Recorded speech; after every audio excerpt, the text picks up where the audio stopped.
Hi అండి. ఈరోజు ఒక టిప్తో మీ ముందుకు వచ్చేస్తున్నాను. అదేంటంటే కొత్తిమీర క్లీన్ ఎలా క్లీన్ చేసుకునేదని. ఇది నేను మార్కెట్ నుంచి చాలామంది కొత్తిమీర తీసుకురాగానే కవర్లో పెట్టి ఫ్రిడ్జ్లో పెట్టేస్తారండి. అది 2 రోజులకి కుళ్ళిపోతుంది. నేను కూడా చాలాసార్లు చేశాను. ఆ మిస్టేక్ కూడా ఎవరు చేయకూడదని నేను ఇప్పుడు ఒక వీడియో చేస్తున్నానండి. నేను కొత్తిమీర తీసుకొచ్చాను. ముందు నేను కూడా ఇలాగ కాడలకి మొత్తం కట్ చేసేసుకుని ఫ్రిడ్జ్లో పెట్టేసుకునేదాన్ని అండి, బాక్స్లో పెట్టుకుని. అది కూడా కుళ్ళిపోయేది. ఒకసారి ఇలా ట్రై చేశాను. అప్పటి నుంచి కొత్తిమీర నిజంగా 1 మంత్ ఉంటుందండి, ఖరాబ్ కాకుండా, కుళ్ళిపోకుండా, ఆకులుగా పచ్చగా అలాగే ఉంటుంది.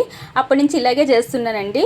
ముందు కాళ్ళన్నీ చేసుకుని పక్కకు పెట్టుకుని మొత్తం క్లీన్ చేసేసుకోవాలండి. ఆకులు సపరేట్ చేసుకోవాలి. మీ దగ్గర టైం లేదంటే కత్తిరి ఉపయోగించండి, ఇంకా ఆప్షన్ లేదనుకునే వాళ్ళు.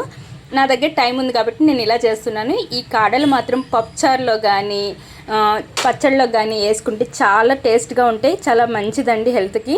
అప్పుడు బాక్స్ ఒకటి తీసుకుని దాని కింద టిష్యూ వేసుకుని కొత్తిమీర అంతా దాంట్లో వేసేసుకోవాలండి, పెట్టుకోవాలి. నీట్గాను సర్ది పెట్టుకున్న తర్వాత మీ దగ్గర పేపర్ ఉన్నా ఓకే అండి. నా దగ్గర టిష్యూ ఉందని వేసుకున్నాను నేను.